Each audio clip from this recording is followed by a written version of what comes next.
Istituita con decreto del Presidente della Regione siciliana Lombardo la zona franca della legalità in provincia di Caltanissetta. Il provvedimento è stato preso d'intesa col Ministero dell'Interno. La zona franca della legalità, creata col decreto siglato, si estende nei comuni di Acquaviva Platani, Bonpensiere, Butera, Caltanissetta, Campofranco, Delia, Gela, Marianopoli, Mazzarino, Milena, Montedoro, Mussomeli, Niscemi, Resuttano, Riesi, San Cataldo, Santa Catellina Villermosa, Serra di Falco, Sommatino, Sutera, Valle Lunga Pratameno e Villalba. Alla zona franca potranno aderire anche alcuni comuni limitrofi delle province di Enna ed Agrigento, come Canicattì, Campobello di Licata, Ravanusa, Licata e Pietraperzia. La proposta di una zona franca per la legalità è stata presentata più di un anno fa dall'assessore regionale alle attività produttive Marco Venturi, che aveva recepito le istanze provenienti dal tavolo unico di regia per lo sviluppo e la legalità di Caltanissetta.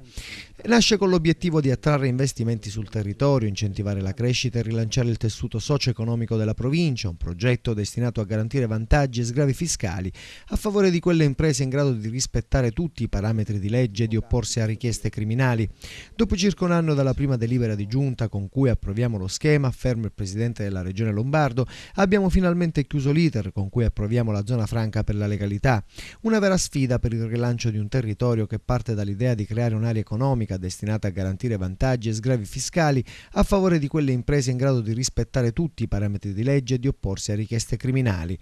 La zona franca per la legalità, spiega l'assessore regionale alle attività produttive Marco Venturi, può contribuire ad aumentare la consapevolezza di avere condizioni possibili per attrarre investimenti su un territorio molto vasto, su cui creare una zona sicura, un'area protetta da ogni fenomeno malavitoso o delinquenziale, che con il concorso delle istituzioni salvaguardi gli investimenti, dia certezza alle imprese, realizzi un costante controllo delle attività, fornisca corsie preferenziali per l'apertura di nuove imprese e sia in grado di fornire servizi attraverso lo sportello unico in tempi certi.